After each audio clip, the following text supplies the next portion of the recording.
ኣብ ዝሓለፉ 10 ዓመታት ብዙሓት ተፈተውቲ ራፐራት ብሞት ተፈልዮምና እዮም። ኣብዚ ትርእይዎ ዘለኹም ዝርዝር ዘለዉ ሰባት ብሞቶም ንብዙሓት ልቢ ዝሰበሩ እዮም። ካብቲ ብሃንደበት ካብ መጠን ንላዕሊ መድሓኒት ወሲዱ ዝሞተ ጁሲ ወርልድ ጀሚርካ ክሳብ እቲ ብሕማም ልቢ ዝሞተ ህቡብ ራፐር ኮልዮ ብዙሓት ክንጠቅስ ንኽእል ኢና። ሞት ወትሩ ይሕምም እዩ፣ ግን ድማ ህይወት ሓደ ኣርቲስት ብኻልእ ሰብ ክቕዘፍ እንከሎ እቲ ስምዒቱ ዝዛየደ እዩ።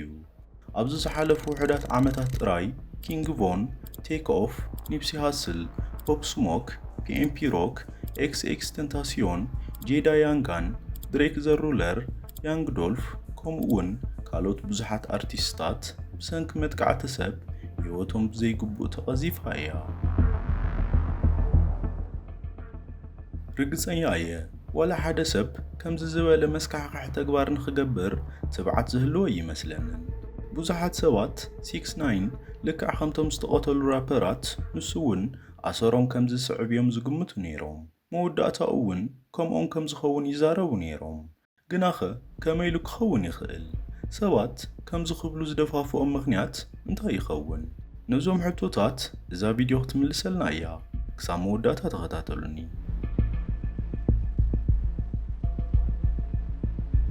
ኣብዚ ሕጂ ግዜ 6ix9ine ካብቶም ዝበለጸ ዝበሃል ህይወት ዝነብር ዘሎ ራፐር እዩ። ነቶም ናይ ጋንግ ኣባላቱ ሕሊፉ ብምሃብ ካብ ዝተኣሰረሉ ከቢድ ገበን ምስተፈትሐ ሕጂ ነፃ ሰብ እዩ። ብናይ ብሕቲ ነፈርቲ ዓለም ይዘውር። ኣብ ዝኸዶም ቦታታት ኣብ ልዕሊቶም ብሰንኪ ሰብ ህይወቶም ዝሓለፉ ራፐራት ኣብ ኣደባባይ የላግጽ። እዚ ሰብ እዚ ፍርሒ ዝበሃል ነገር የብሉን። ብዙሓት ሰባት 6ix9ine ኣብ ሓደጋ ከም ዘሎ እዮም ዝሓስቡ።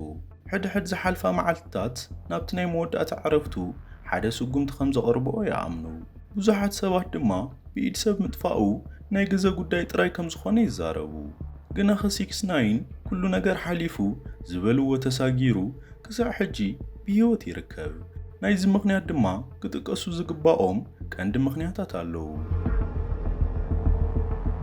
ኣብ መፋርቕ 2020 6ix9ine ካብ ቤት ማእሰርቲ ምስ ተፈትሐ ንሓደ ወርሒ ድምፂ እንተየስመዐ ብህድኣት ተሰዊሩ ነበረ።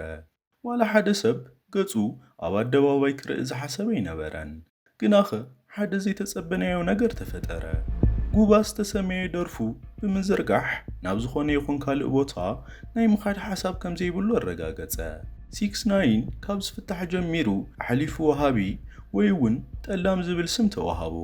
ብዝገርም ኩነታት ድማ ነቲ ዝተዋሃቦ ስም ኣብ ሙዚቃ ቪድዮ ብኽብሪ ተቐቢልዎ ከም ዘሎ የርኢ።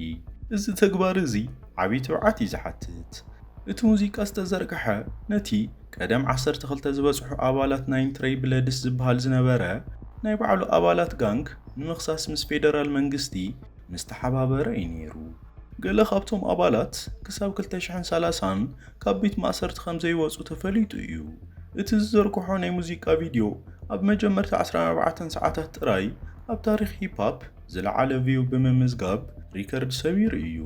ግናኸ ሚክ ሚል ተባሃለ ራፐር እቲ ደርፊ ኣጸያፍን ዘየረብሕን ከም ዝኾነ ኣብ ናይ ኤክስ ገጹ ጸሓፈ። 6ix9ine ንባዕሉ ከም ጋንግስተር ስለ ዝገለጸ ድማ ጽቡቕ ገይሩ ኣላጊጹሉ እዩ። በቲ ካልእ ገጽ ድማ ሊል ቲጄ ንጉስ ኒውዮርክ ኣነ እየ ክብል ተዛረበ። ኣብታ ከተማ ኸኣ ኣሕሊፍካ መሃብን ከም ቀስተ ደመና ሕብሪ ዝመስል ጸጉርን ክርኢ ከም ዘይደሊ ገለጸ። ግና ኸብዚ ሓደ ክንፈልጦ ዝግባአና ነገር ኣሎ። ኣብ ዓለም ሂፕ-ሆፕ ጠላም ተባሂሉ ዝተፈረደ ሰብ ስርሑ ሙሉእ ብምሉእ ክስእኖ ይኽእል እዩ። ብዙሓት ደገፍቱ ግና 6ix9ine ስለ ዘሕዘኖም ጥራይ ኣብ ጎኑ ተሰሊፎምሉ። ስለምንታይ እንተኢልኩምኒ ድማ ንሱ ከም ዝበሎ እቶም ቀደም ዝነበሩ ኣባላት ጋንግ መጻወድያ ከም ዘዳለውሉ፣ ከም ዝዘረፍዎ፣ ኣብ ልዕሊ ኣደደቁ መጥቃዕቲ ከም ዝፈጸሙ፣ ካልእ ረፍስ ክቐትልዎ እውን ከም ዝተዳለዉ ገሊጹ ነበረ። እሞ ደኣ ምስቶም ንዓዑ ከም ዝገበሩ ሰባት ስለምንታይ እሙን ኮይኑ ይቐጽል? ጸላእቱ ግና ነዚ ምኽንያት ኣይቕበልዎን እዮም። ውጽኢቱ ንምቕባል እንተዘይተዳሊኻ ናብዚ ህይወት ክትኣቶ ይነበረካን ኢሎም ይዛረብዎ። 6ix9ine ግና እቶም ዝተፈጠሩ ኩነታትን ኣብ ደርፈይ ዘውርዮ ዘለኹ ኩሉ ነገርን ብሓቂ ኣብ ህይወተይ ዝተፈጥረ ነገር እዩ። ካልኦት ራፐራት ግና እቲ ዝብልዎ ኣብ ናይ ሓቂ ዓለም ኣይነብርዎን እዮም ክብል ተዛሪቡ። 69 ጠላም ከም ዝኾነ ንምቕባል ፍቃደኛ እዩ ነይሩ ግናኸ በይኑ ክኸውን ኣይደለየን ኣብ ኢንስታግራም ላይቭ ንልዕሊ 700,000 ሰባት ከጋልጾም ዘዳለዎ ዝርዝር ኣስማት ራፐራት ነይርዎ እዚ ዝጀመሮ ድማ ብራፐር ሚክ ሚል እዩ ሚክ ሚል ኣብ 2019 ናይ ሕጊ ጸገማቱ ንምዕራይ ስለ ዝሓገዘቶ ንዴዝሬ ፔሬዝ ተባሃለት ሰብ ምስጋና ኣቕሪቡ ነበረ 69 ግና እዛ ዴዝሬ ተባሃለት ሰብ ኣብ 19 ሰዓታት ናይ ፌደራል መንግስቲ መበጻጽሒት ሓበሬታ ከም ዝነበረት ኣቃልዐ ዴዝሬ ፔሬዝ ንዋን ፔሬዝ ተባሃለ ሰብ ሰበይቱ እያ ዋን ፔሬዝ ድማ ንነዊሕ ዓመታት ናይ ጄዚ ቀረባ ፈታዊ ነይሩ ፔሬዝ ምስ ፌደራል ፖሊስ ስምምዕ ገይራ ምስ ኮኬይን ነጋዶ ትገብሮ ኣኼባታት ጠጠው ንምባል ተሰማሚዓ ነበረት 69 ግና ሓደ ዘደናገሮ ነገር ነበረ ሚክ ሚል ኣብ ልዕሊ እላጊጽሉ ከይኣክል ምስ ፌደራል መንግስቲ ሓበሬታታት ተቐብል ሰበይቲ ከመይ ይሰርሕ ድሕርዚ 69 ኣብ ልዕሊ ሚክ ሚል ሓያል ነቐፌታ ኣቕረበ ምስ ሚክ ሚል ዝጀመሮ ቢፍ ወይ ድማ ምጽርራፍ ግና ካልእ ምኽንያት እውን ነበሮ ኣብቲ ግዘቲ ኒኪ ሚናጅ ምስ 69 ትሮልዝ ዝተሰመየ ደርፊ ኣብ ቀረባ መዓልትታት ስለ ዝዝርጋሕ ከም መፋለጢ ይጥቀመሉ ነይሩ ኒኪ ሚናጅን ሚክ ሚልን ከዓ ቅድሚ ሕጂ ርክብ ነበሮም ድሕሪኡ ድማ ፊቸር ተባሃለ ራፐር ተቃውሞኡ ገለጸ ፊቸር ኣብ ኢንስታግራም ገጹ ምስ ጠላም ምስ ትውዕሉ ንስኹም እውን ጠላማት ኢኹም ስለዚ ክትሞቱ ይግባእኩም ኢሉ ጸሓፈ 69 ግና ፊቸር ንባዕሉ ምስ ተመሳሰልቲ ሰባት ግዜኡ ከም ዝሕልፍ ተዛረበ ብተወሳኺ ድማ 69 ንስኖፕ ዶግ እውን ኣቃልዖ ስኖፕ ዶግ ኣብ 19 ሰዓታት ራፐራት ይቕትል ከም ዝነበረ ዘረድእ ወረቐት ኣውፅአ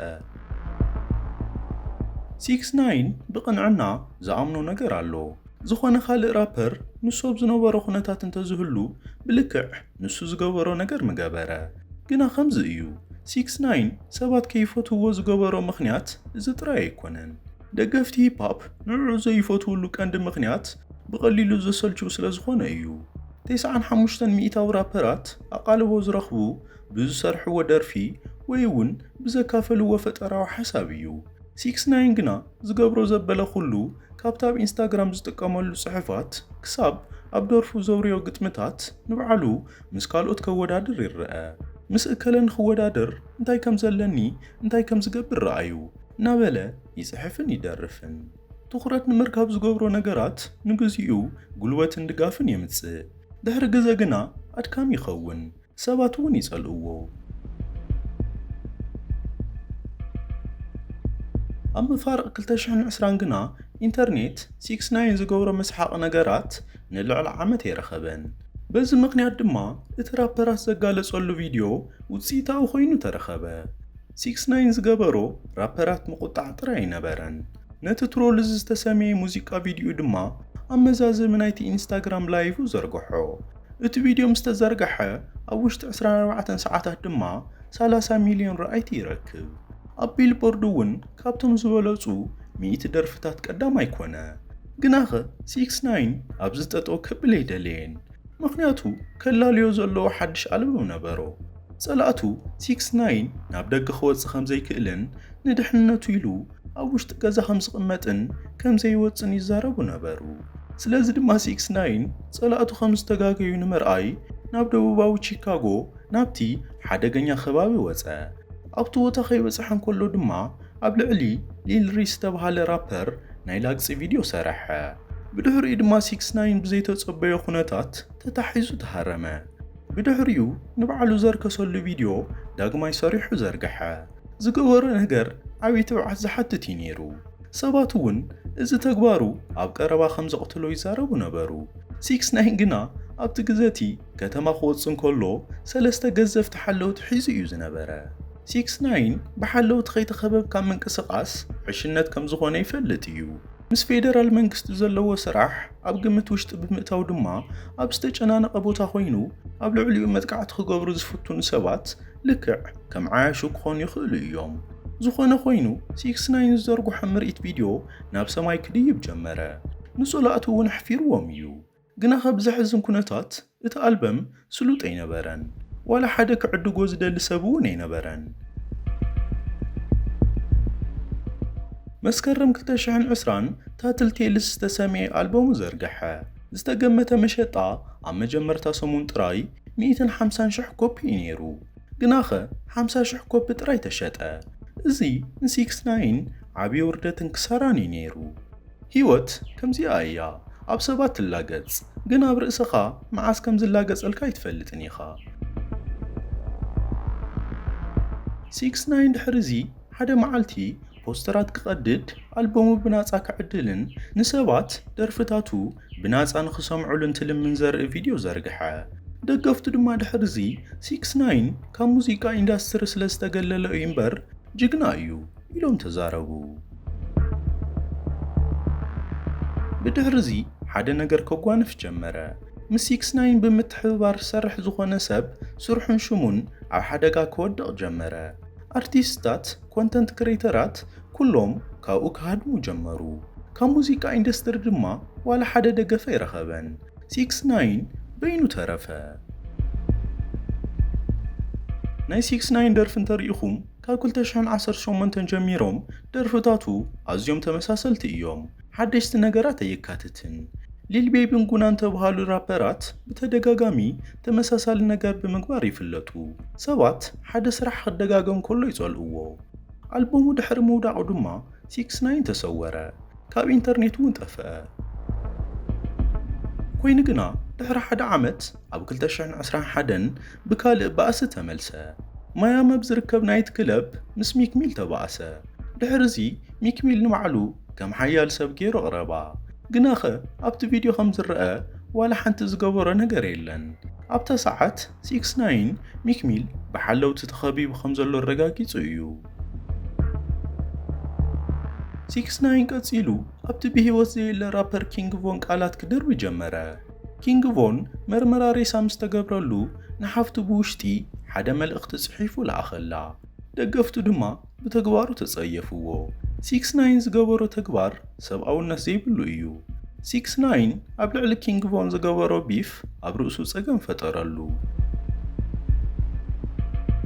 او كلتشعن نسران كلتن 6-9 بفولي ملكع تملسا مس ستيف ويلدو ايت استباها كونتنت كريتر كسرح جمرة ابطون فيديوتات 6-9 نزتصقم سبات يحجز ገንዘብ ይሄብ ናይ ሰናይ ተግባር ስራሕ ይገብር ነበረ ብድሕር ዝድማ ሰብኣዊ ኮይኑ ይርአ ነበረ ግናኸ ሰብ ምእማን ከቢድ እዩ 6-9 ንተወሳኺ ተፈላጥነት ኢሉ ንስቲቭ ከድዖ ፐርኪዮ ምስ ዝተባሃለ መንእሰይ ቪድዮ ንምስራሕ ንስቲቭ ኣታለሎ ፐርኪዮ ምስ ሊልደርክ ተባሃለ ራፐር ስለ ዝመሳሰል ህቡብ ነይሩ 6-9 ግና ኣብ ልዕሊ ፐርኪዮ ጽዑንቶ ብምግባር ናይ ኪንግ ቮን ስእሊ ዘለዎ ጃኬት ንክኽደነ ገደዶ እዚ ኩሉ ድማ ምስቲ ሊልደርክ ተባሃለ ራፐር ድራማ ንምፍጣር ዝገበሮ እዩ ነይሩ ኣብ መወዳእታ ድማ ያንግታ ግን YSL ተባሃለ ዓብዪ ናይ ሙዚቃ ጉጅለ ከቢድ ክሲ ገጠሞም እዚ ክሲ ቅድሚ 3 ዓመት 6-9 ምስ ናይ ትራይ ዝነበረ ኩነታት ዘመሳስሎ እዩ ጉና ተባሃለ ኣባላት ጉጅለ ካብ ቤት ማእሰር ተቐልጢፉ ንምውፃእ ገበን ምፍጻሙ ኣሚኑ ተቐበለ ጉና YSL ናይ ሸፋቱ ጉጅለ እዩ ኣባላቱ ገበን ከም ዝፍጽሙ ምሽጥር ኣለኒ ኢሉ ተዛረበ 6-9 ድማ ድሕርዚ ራፐራት ንጉና ከም ዘይወረድዎ ክዛረብ ተሰምዐ 6-9 ልክዕ ነይሩ ጉና ድሕሪ ጥልመቱ ዋላ ሓንቲ ውድቀት የገጠሞን 6-9 እቶም ካልኦት ራፐራት ከም ዝብልዎ ጋንግስተር ከም ዘይኮነ ንሰባት ኣሚንዎም እዩ ደገፍቲ ራፐራት ጋንግስተር ክኾኑ ይደልዩን ኣርቲስታት ክኾኑ ሙዚቃ ክሰርሑ ድሕነቶም ክሕለውን ዝሓሸ ህይወት ክህልዎምን እዮም ዝደልዩ 6-9 ግና ሕጂ እውን ኣብ ልዕሊ ዝሞቱ ራፐራት ዝገብሮ ቢፍ የዕረፈን PM ፕሮክ ብጥይት ምስ ተወቕዐ 6-9 ኣላገጸሉ ንሱ ኣብ ዝኾነ ራፐር ሕማቕ ነገር እንተጋጢሙ ናይ ምልጋጽ መሰል ዘለዎ እዩ ዝመስሎ ስለምንታይ እንተኢልኩምኒ ንሱ ብጥይት እንተተወቂዑ ሰባት ተመሳሳሊ ነገር ከም ዝገብሩ ስለ ዝፈልጥ 6-9 እንተተቐቲሉ ዋላ ሓደ ዘገርም ነገር ኣይኮነን 6-9 ኣዝዩ ርሒቑ ኸይዱ እዩ ናብ ድሕሪት ክምለስ ዘይኽእለሉ ደረጃ በፂሑ ግናኸ 6-9 ክሳብ ሕጂ ብሂወት ዘሎ ስለምንታይ እዩ ደኣ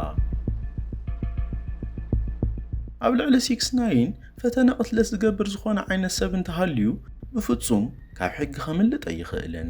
ስለዚ ዝኾነ ይኹን ራፐር ን6ix9ine ቀቲሉ ናይ ባዕሉ ህይወት ከበላሹን ናብ ቤት ማእሰርቲ ክኣቱን ኣይደልን።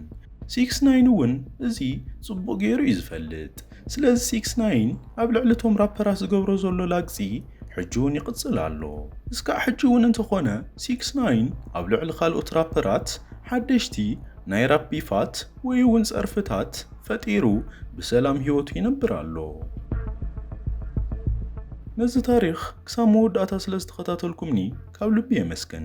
ከምዚኦም ዝኣመሰሉ ብሉጻት ዛንታታት ንምስማዕ ነዛ ቻነል እዚኣ ሳብስክራይብ ምግባርኩም ኣረጋግፁ።